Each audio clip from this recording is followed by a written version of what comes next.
Bank related ಒಂದು ATM gas ಕಟ್ರಿಂದ open ಮಾಡಿಬಿಟ್ಟು CCTVಗೆ ಒಂದು ವೈಟ್ ಕಲರ್ದೇನೋ ಸ್ಪ್ರೇ ಮಾಡಿ ಬಾಕ್ಸು ಓಪನ್ ಮಾಡಿ ಕೆಳಗಡೆ ಬಿದ್ದಿದೆ ಅಂತ ಹೇಳಿದರು.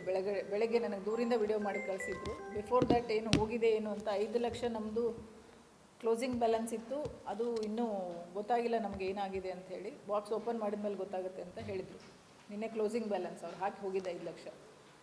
ಆಮೇಲೆ ನಮ್ಮ ಡಾಗ್ ಕಾರ್ಡು ಫಿಂಗರ್ ಪ್ರಿಂಟು ಎಲ್ಲ ಪ್ರೊಸೆಸ್ ಮುಗಿದ್ಮೇಲೆ, ಸೋಕೋ ಟೀಮ್ ಎಲ್ಲ ಪ್ರೊಸೆಸ್ ಮುಗಿದ್ಮೇಲೆ ಓಪನ್ ಮಾಡಿ ನೋಡಲಾಗಿ 4,66,000 ದುಡ್ಡು ಕಳ್ತನ ಆಗಿದೆ ಅಂತ ಹೇಳ್ತಾ ಇದ್ದಾರೆ.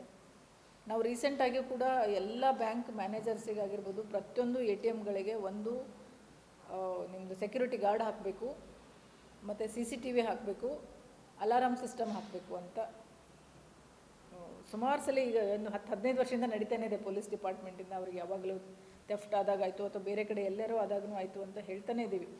ಸ್ಟಿಲ್ ಅವರು ಅಲ್ಲಿ ಅಲಾರಾಮ್ ಸಿಸ್ಟಮೇ ಅವರು ವರ್ಕ್ ಆಗಿಲ್ಲ, ಒಂದು ಹಾಕಿಲ್ಲ ಅನಿಸುತ್ತೆ. ಅವರು ಅದನ್ನು ವೆರಿಫೈ ಮಾಡ್ತಾಯಿದ್ದೀವಿ. 4,66,000 ಅಂತ ಅವ್ರು ಹೇಳಿದ್ದಾರೆ. ಇನ್ನೂ ಕಂಪ್ಲೇಂಟ್ ಕೊಡ್ತಾ ಇದ್ದಾರೆ. ಈಗಾಗಲೇ ಒಂದು ಟೀಮ್ ಫಾರ್ಮ್ ಮಾಡಿದ್ದೀವಿ, hoping that it will detect. ಕಳಿಸ್ತೀವಿ, ಆಗಿರ್ತದೆ. ನಾನು ಮಧ್ಯಾಹ್ನ ಬಂದಿದ್ರಿ ಅಲ್ಲಿ.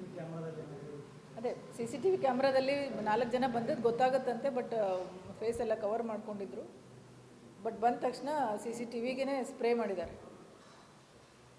ನೆಕ್ಸ್ಟ್ ಫರ್ದರ್ ಪ್ರೊಸೆಸ್ ಕವರು ಆಗಬಾರ್ದು ಅಂತ.